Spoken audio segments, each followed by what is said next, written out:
Airport కొనసాగించాలని విశాఖ ప్రజలు ఆకాంక్ష అభిలాష.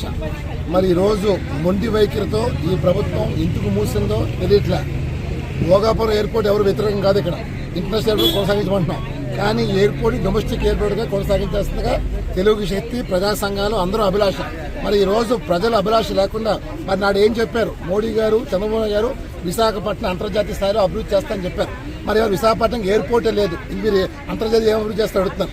ఈ రోజు ప్రజల్ని ఒకటే కోరుతున్నారు, మీరు ఆ ఎయిర్పోర్ట్ కొనసాగించండి, ఇక్కడ కూడా కొన్ని ఫ్లైట్లు కొనసాగించండి. హైదరాబాద్, చెన్నై, ఢిల్లీ, తిరుపతి, విజయవాడ, బెంగళూరు కొనసాగించమంటున్నాం. మీరు ఈవేళ ఇంత అర్ధాంతరంగా కార్మికులు మోసం చేస్తే ఎక్కడికి వెళ్ళిపోతారు. ఈ రోజు మీరేదో ఇస్తామని కాదు, వీళ్ళకి 20 సంవత్సరాలుగా వీళ్ళు ఇక్కడే పనిచేస్తున్నారు. ఈ పని తప్ప ఇంకో పని వాళ్ళు చేయలేరు. ఈవేళ ఏమంటున్నారు, 40 సంవత్సరాలు వయసు అయిపోయింది, మీరు ఇంక వెళ్ళిపోండి అంటున్నారు. మరి ఈవేళ ఇదే పని చంద్రబాబు గారు, మీకు 70 సంవత్సరాలు, మీరు ఇంకా ముఖ్యమంత్రిగా పనిచేస్తున్నారు, మరి మీ వయసు అయిపోలేదు అడుగుతున్నారు. అంటే మీకు ఒక న్యాయం, ప్రజలకు ఒక న్యాయమా? మరి ఈవేళ పవన్ కళ్యాణ్కి 54 55 వయసు, ఆయన వయసు అయిపోయింది కదా, మరి మీరంతా ఎందుకుంటున్నారు? ఒకటే కోరుతున్నారు, తప్పు.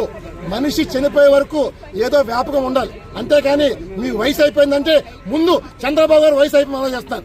ఈవేళ ఒకటే కోరుతాను, డొమెస్టిక్ ఎయిర్పోర్ట్ కొనసాగించండి. ఈవేళ ప్రజలు కోరుకుంటున్న అభిలాషను నిర్వహించండి. ముఖ్యంగా కార్మికులు వాళ్ళు అడుగుతుంది ఒకటే, ఎయిర్పోర్ట్ కొనసాగించుకుంటున్నారు.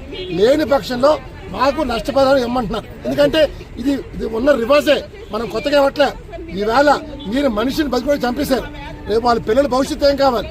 ఈ రోజు వాళ్ళు ఎక్కడికి పోయి బతుకుతారు? వాళ్ళు ఉద్యోగం వస్తాయని అడుగుతున్నారు. ఈ రోజు ఈ ప్రభుత్వం వల్ల ఆంధ్రప్రదేశ్ అభివృద్ధి కాదు, అప్పుల పాలు అయిపోయింది. ఇంకా ఉద్యోగులు ఎవరు వస్తారు? ఉన్న ఉద్యోగులే పీకేస్తున్నారు. నేను ఒకటే కోరుతున్నాను, వారికి న్యాయం చేయమని కోరుతున్నాను. మీరు చంద్రబాబు నాయుడు గారి వేరే అసెంబ్లీ ఉంది, అసెంబ్లీలో మీకు దమ్ముంటే తీర్మానం పెట్టండి.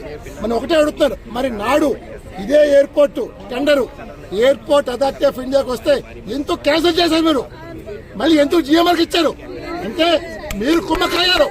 మీరు కుమ్మక్కయ్యి మీ లాభాల కోసం మీరు చూస్తారు తప్ప ప్రజల కోసం పడుచుకుంటలేదు. నేను ఒకటే కోరుతాను, తెలుగు శక్తి ప్రజల కోసం ముందుకు వచ్చాను తప్ప మాకు ఎటువంటి అభిలాష లేదు. ఈ రోజు ప్రజలు బాగుండాలి, ప్రతి ఒక్క ఓటర్ బాగుండాలి. ఓట్ల కోసం వీళ్ళు కావాలా? వాళ్ళు ఓట్లు అయిపోయిన తర్వాత వాళ్ళకి అక్కర్లేదా? ఇదెక్కడ న్యాయం? నేను ఒకటే కోరుతాను, అన్ని రాజకీయ పార్టీలు దయచేసి మైండ్ సెట్ మార్చుకోండి. ప్రజల కోసం పనిచేయండి తప్ప మీ ఓట్ల కోసం పనిచేస్తే మాత్రం ఇంకా రోజులు పోయి డెఫినెట్ గా డొమెస్టిక్ ఎయిర్పోర్ట్ గా ఇది కొనసాగించాలని చెప్పి ప్రజల డిమాండ్ ఇది.